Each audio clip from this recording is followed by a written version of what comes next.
What I'm looking for is pattern recognition about what really wins and works on the markets. The Motley Fool's David Gardner explains his proven rules to pick winners. Funding provided by ClearBridge Investments, the Fairholme Foundation, First Eagle Investments, Bill Miller, Miller Value Partners, Baird, Strategas Asset Management, Research Affiliates, Royce Investment Partners, Seafarer Capital Partners, and Women Investing in Security and Education.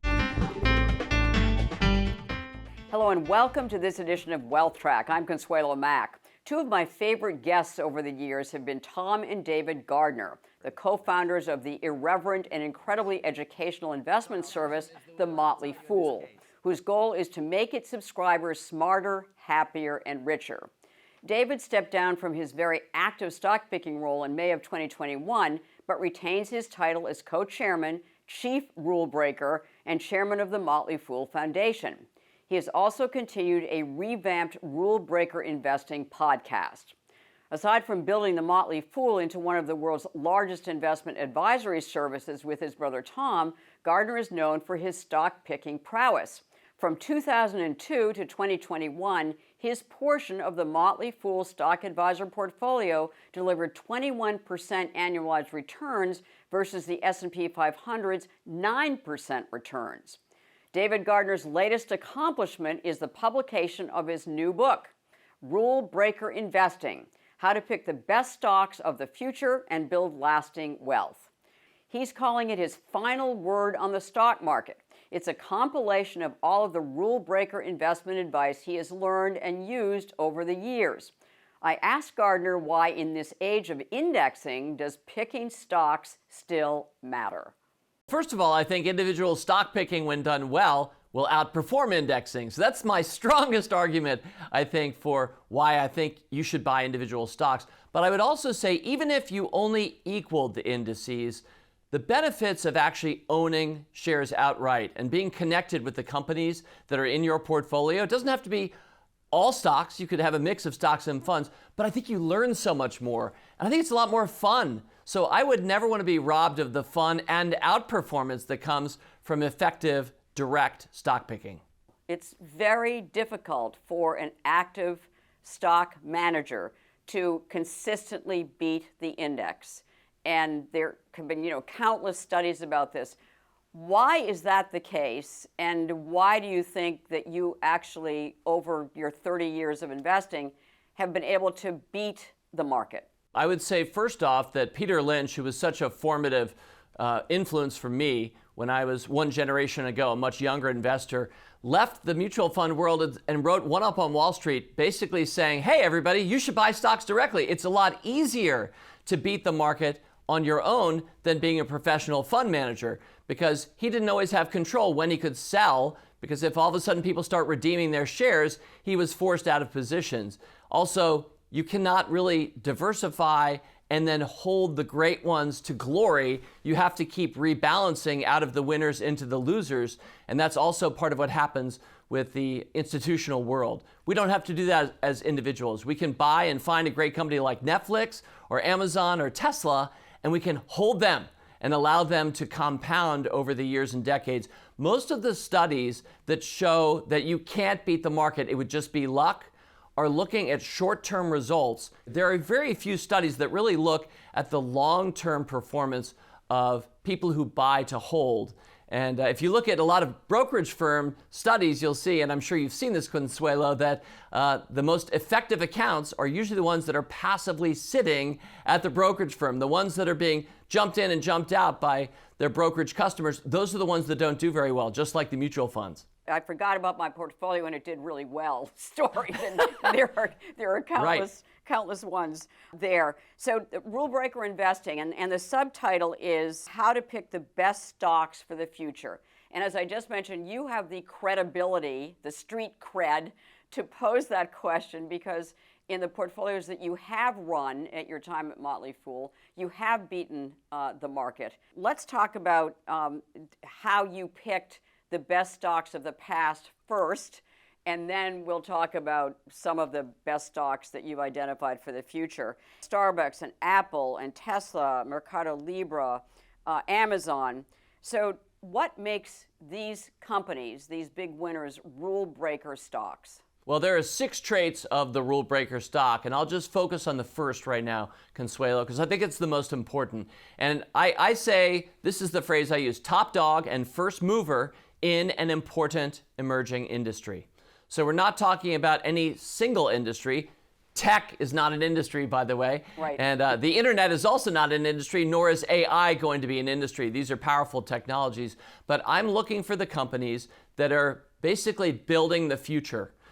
When Facebook shows up and all of a sudden goes public in 2012, that's a great example of a rule breaker, right? Companies that come along and look at Goliath's world and say, if I play by the rules of Goliath, I'm probably not going to grow. So let's disrupt through e-commerce or through artificial intelligence. I love the companies that disrupt. So the ones that you mentioned are all top dogs and first movers in important emerging industries. And there are many others besides, not all of which have gone up 100 times in value, but I'll take a good 10 or 20 bagger from time to time as well with a company like Intuitive Surgical or Axon Enterprise. So what I'm looking for is pattern recognition about what really wins and works on the markets. We try to find those stocks early, we add to them over time, and we keep holding well past the average Wall Street holding period. And that's the way we're beating the market. And so emerging technologies, did you have a sense when Facebook went public, for instance, that the social networking that they created, this community, you identified that as an emerging technology with tremendous potential? Absolutely. 5 years before that, when Alphabet, Google came public, I was doing the same thing. And then 5 years before that, when Netflix was coming public, I was doing the same thing. So what I'm doing is I'm looking for companies that are operating at scale, often business to consumer B2C companies, using new technologies in order to make the world better. Because every single one of these companies, in my mind, is making for a better world. They can be mixed bags sometimes. People have lots of different thoughts about social media these days or smartphones. But for the most part, what Apple and what Facebook have done are really good things net. And I would never want anybody to hold a stock in their portfolio if they did not believe that as that company flourishes, the world will flourish as well. And obviously, we all have different opinions. That's why I think we should all have different portfolios. But in every case, I've tried to look at the future and then invest backward from that to today and ask, what's really going to matter? And a quick example, a company like Intuitive Surgical I mentioned earlier, so much of surgery is going to become robotic assisted and robotic driven. And Intuitive was doing that more than 30 years ago. And we've been holding the stock more than 20 years now. That's another example, not internet at all, totally different technology, but a rule breaker. And I'm looking at some of the other traits. Again, you've done in the book, sustainable competitive advantage, strong past price appreciation. So I'm kind of hearing momentum there. Good management and smart backing, strong consumer appeal, grossly overvalued in the eyes of the financial media. I can't tell you how many times I have questioned people who held Amazon, for instance. And you probably were one of them that I did at a previous Wealth Track many years ago, and saying, how can you stay invested in this stock, especially after it had declined in price as much as it has over its history? So let's talk about some of these. How do you determine that it's got a sustainable competitive advantage, especially when it's emerging, when it's a relatively new company? You have to look out for different forms of it. And first of all, this is very important because we're going to buy that stock and hold it for at least 3 years. There's no position that I've ever sold inside of 3 years, at least in the last 20 years or so of my more mature phase as an investor. And so if you're going to be invested for at least 3 years, you better have a sustainable competitive advantage. A couple examples would be, how about a brilliant visionary CEO? Like, we have Jeff Bezos, you don't, let's play ball. Or we have Elon Musk, you don't. For us, we've been rewarded by finding the visionaries and realize that is its own sustainable competitive advantage. I think you and I might talk about this a little bit later, but there's no number that expresses the value of a CEO in the financial statements, which is part of the reason this works so well. So, obviously patent protection in the medical field is another example of sustainable advantage. Often momentum, just what ChatGPT, OpenAI has managed, just the bandwagon effect of all of us in the financial media, I include myself too, talking constantly about OpenAI, just builds huge momentum and Facebook had the same experience. You can't really stop that force at that point. And so those are examples of sustainable competitive advantages. One of the 6 traits was grossly overvalued in the eyes of the financial media. So what is an example now of a company that you hold and that you have held for a while that is considered to be grossly overvalued? I would say virtually every one of the companies we've talked about so far in our discussion has been generally considered overvalued and sometimes crazy overvalued. More recent examples, another rule breaker would be Palantir. Palantir is regularly held out as the most overvalued stock in the market, some people say of all time. And while it certainly can be true at different points that these stocks, every great company gets ahead of itself, and the market drives that. Nevertheless, buying to hold these companies, I mean, these are the world shapers, and these are the best stocks of the last generation, and I think of the next generation too. I think a really important point that I've learned that I talk about in rule breaker investing is that there are no numbers for the things that matter most. And I see this especially as an entrepreneur myself. We already talked about it. Where's the number expressing the value of the CEO in the financial statements? There's nothing in the income statement, balance sheet, or statement of cash flows that says Starbucks has Howard Schultz or Netflix has Reed Hastings, the smartest guys in the room in their respective industries. And so you have a whole world that's trying to value stocks, usually looking at multiples of cash flow or multiples of earnings, which are outputs. And that same world, hidden in plain sight, is not looking at the inputs that drive those outputs. The most prominent one in my mind is who's running the company. And so for us to be valuation blind to who the CEO is, I mean, I've looked askance at that for 30 years and tried to take advantage of that. So what happens when Jeff is no longer at Amazon or Howard is no longer at Starbucks? What do you do then? From my standpoint, I wait and I see. Tim Cook comes along and replaces Steve Jobs. Right. That doesn't happen every time. In fact, Starbucks has had trouble at different points trying to replace Howard. The reality is that most of these companies have very rich cultures, and many of them hire from within. They don't find some hired gun CEO from a search firm. For me, corporate culture is another one of those things, Consuelo, that is not actually counted for in the financial statements. No, and yet, intangible. the rich soil of great corporate culture is so valuable. In fact, I would say it's more competitively sustainable than just leaders. Leaders come and go. Cultures stay usually. So for me, looking for innovative cultures is something that I love to see. You mentioned AI.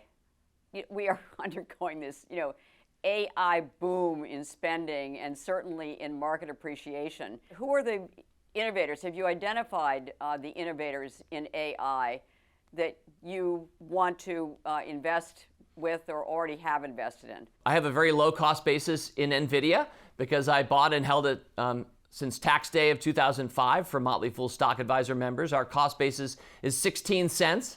So we've absolutely killed it. And that was an investment right before AI had shown up. And it's a reminder that the great rule breakers led by visionaries often will dream something up while you're holding that stock. And while you couldn't have known, when we first bought Amazon, we would not have known, Jeff Bezos didn't either, that the cloud would show up. But our cost basis on Amazon, which is also coincidentally 16 cents from the 1990s, is just a reminder that companies evolve and morph. For AI, I of course love NVIDIA. Palantir, I've already mentioned. I think Palantir is a good example of a company already using in the marketplace AI at scale. Right, early days still for AI. And then a third answer I'll give is that there are so many more AI companies to come that don't exist yet. Think back to the dawn of the internet when the Motley Fool started. Uber wasn't around, Google wasn't around, Airbnb wasn't around. It took 15 years or so for companies like Uber and Airbnb to really show up at scale. So let's watch together over the next 10 or 15 years what pops up that we want to be invested in because they're breaking the rules out there. We've been talking about winners. Talk to us about a couple of the losers where you have sold a stock and how you reached that decision. And I will say the Motley Fool throughout its history has been totally transparent about how the stocks that you've recommended have done, and you have basically, told us about your losers as well. And that's really important, and I'm so glad that we arrived at that place in our conversation, because losing is such an important part of winning. And so for me, I think I've actually picked, even though I think I have the best track record at the Motley Fool, I think I've also picked more bad stocks than anybody else at the Motley Fool. And so whether we think about companies that didn't quite work out that seem promising, and these stories aren't necessarily over yet, but Peloton, GoPro, the amazing drone camera maker, 10 years ago, 3D printing, 3D Systems showed up. 3D Systems as a stock went up 8 times for me over the first 2 years, and I kept holding and eventually sold at a 90% overall loss. So, but I'm willing to do that in service of winning, because the key to losing, Consuelo, we know human beings fear loss 3 times more than we enjoy equivalent gains. That is hardwired into our biology. And yet, investing is exactly the opposite. In fact, the joy of gain is infinite times the pain of loss. The worst you can ever do is lose 100%, and I've still never really done that for Motley Fool members. But of course, the best you can do is well more than 100%, well more than 100 times in value. So if you're really going to be self-directed and a great individual investor, and I hope everybody watching us right now will try to be and will be, I think you can be, then you have to recognize that losing doesn't matter nearly as much as most people think. And winning and letting your winners, what do winners do? Winners win. Most people have a problem in not allowing their winners to win sufficiently. And I've occasionally done that too, sold out something that was doing okay, and then I watched it go up 10 times in value. And I'm much more happy to allow a position to just lag and then become irrelevant, because if it goes down 50%, and I never add to my losers, I never throw good money after bad. If it goes down 50% and you have another stock that goes up 50 times in value, you don't even notice the stock that's down 50% anymore. It's irrelevant to your overall portfolio allocation. So letting winners win and being okay with losing, these are, I think, power tools to beating the market. I'm thinking of the example of Amazon, which has had tremendous swings and, had periods of time when it went from, high double digits to low single digits. So how do you square that with this philosophy? First of all, being willing to allow a stock to go way up and way down and way back up again is worth learning and worth experiencing. And once you've done it once or twice, for me, back in the day, Amazon went up 30 times in value from my original pick at Fool.com in the 1990s. And then it went from that position, it was at $95 a share. It went back to $7 at that point. And we were holding all the way through. I'm glad I'm still holding today all the way through. Right. But I think part of it is that you have to look at what the business is actually doing. The stock market tends to overshoot both directions. A great example for me recently, 15 years ago, is Netflix and Quickster. Netflix got destroyed for a 6-month period as we continued to hold it. It lost 2/3 of its value because of the self-inflicted gunshot wound mistake made by the CEO, Reed Hastings, a genius otherwise, when he decided to divide the streaming service Oncoming from the legacy DVD rental business and rebrand the streaming service and the DVD service. Specifically, he made DVDs, it was called Quickster, misspelled, and it was really silly, and it hurt the stock very badly. And at its worst, as it lost 2/3 of its value, the company only lost about 1 million subscribers. My recollection is they maybe had 25 million, and 2 quarters later they had 24 million. It's not that they had 4 million left or just 14 million. So the actual subscriber base declined a small percentage as the stock got crushed. And we kept holding, and I'm glad we did, because it's up 680 times in value for us overall. But truly, you have to let companies play out. David, the fact is that in letting your winners run, that you can get to very oversized positions in one's portfolio, which makes some people very uncomfortable. And you have this wonderful, piece of advice is to know your sleep number. Will you describe to us what knowing your sleep number is and why it's different for many of us? First of all, I stole the phrase from the mattress industry. I think some of us may be familiar with the concept of a mattress where you have a certain firmness that you like and your partner has a different one, and you dial your sleep number in. And I think it's actually more effective for investors than for people sleeping. Because for me, here's what the sleep number is. It's what is the number that you would allow your largest position to grow to as an overall percentage in your portfolio and still sleep at night. So that's the new sleep number. And David, your sleep number is? Well, my sleep number these days is it's much larger than I recommend for most people. I would say it's probably about 40. Now, keep in mind, much of the world operates with a sleep number of 1 because they're indexed, they're in funds, and no position represents more than probably 1% of that fund. And so they're really broadly diversified. And we've always liked that at the Motley Fool for people who don't want to buy stocks directly, which turns out, sadly, is so much of the world today. That's why you're a real rule breaker if you're buying stocks directly at all. I would be remiss in not asking you, aside from your Motley Fool stock, and Motley Fool is a private company, what is your highest ownership position now? My number one stock is Netflix. That's my biggest holding, and it has been so for a long time. And Netflix, back in the day, one of the poorer decisions I made, although I don't regret it, was I sold some Netflix to buy the house that I'm living in today.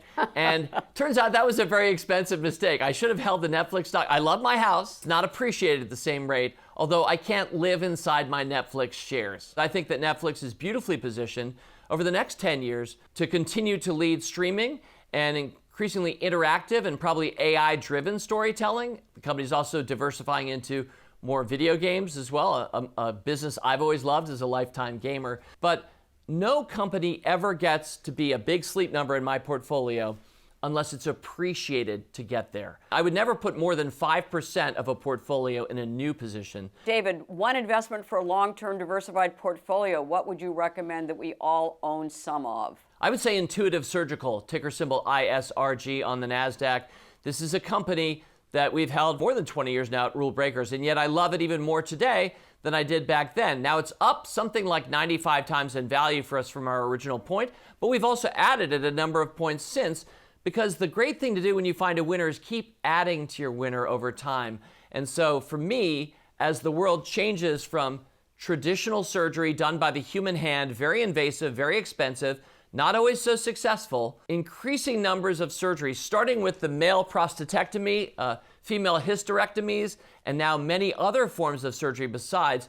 The Da Vinci surgical robot is there in the operating rooms, increasingly being used by doctors who are trained on it for minimally invasive procedures. I wouldn't be surprised if all of surgery in the next 20 to 30 years becomes robotic or robot assisted. And there's only one company that's really playing that game. If we're talking about the next 10 years and blue ocean ahead, I would say Intuitive Surgical. But each time I come on, Consuelo, I always say it's not about one stock. It's about a diversified portfolio of great innovators across many different industries. And letting those winners run. That is just one of the many wonderful pieces of advice in your new book, David Gardner, Rule Breaker Investing. Congratulations on your new book, and it's just delightful to have you back again on WealthTrack. Thanks. Well, thank you, Consuelo. It is my final stock market book, so I left it all out there on the field, and I hope people love it. At the close of every Wealth Track, we try to give you one suggestion to help you build and protect your wealth over the long term. You've just gotten a bookload full from David Gardner, but he saved one last gem for us, the best investment advice he ever received. It turns out it was from his dad, who got David and his brother Tom interested in investing at a very early age. This week's action point: don't double down. I would say the best investment advice I ever received was from my father, Paul Gardner Jr. Dad said to me at an early age, David, don't throw good money after bad. Basically, don't chase stocks down. And it especially is true of rule breaker stocks. Certainly some cyclicals you probably can add when you're down. And if you have very high conviction, some people will keep adding to a stock that's going down. For me, often those companies don't come back if they're rule breakers. They may end up being faker breakers, not rule breakers. And so for this reason, I've made a point, ever since Dad said that to me, I never add to a stock that's down. I will only add new money, and I do regularly, to positions that are winning and going up. If you look anytime at a graph of great stocks or the market overall, you'll notice it goes lower left to upper right, which means it's constantly making new highs. So we shouldn't be afraid to add to winners, but most people think only to add to losers. So they're waiting for the dip, and as I've sometimes said, somewhat cheekily, if I may add, dips wait for dips. I much prefer the sizzle. I like to find companies that rise and rise again, whether it's a Chipotle or Tesla or any number of great companies that you want to just keep adding to, Starbucks, over the course of time. So I don't wait for dips, and I certainly, Dad, do not throw good money after bad. Don't buy on the dips, buy on the way up. Add to your winners. Contrarian advice from a great rule breaker investor. Next week, a trailblazer in two hot investment areas will be here. Matt Hogan, an early proponent of both ETFs and cryptocurrencies, will update us on both, including his pioneering Bitwise Bitcoin ETF. We invite you to follow us on Facebook, X, and our YouTube channel. We appreciate your time spent with us. Have a lovely weekend and make the week ahead a healthy, profitable, and productive one.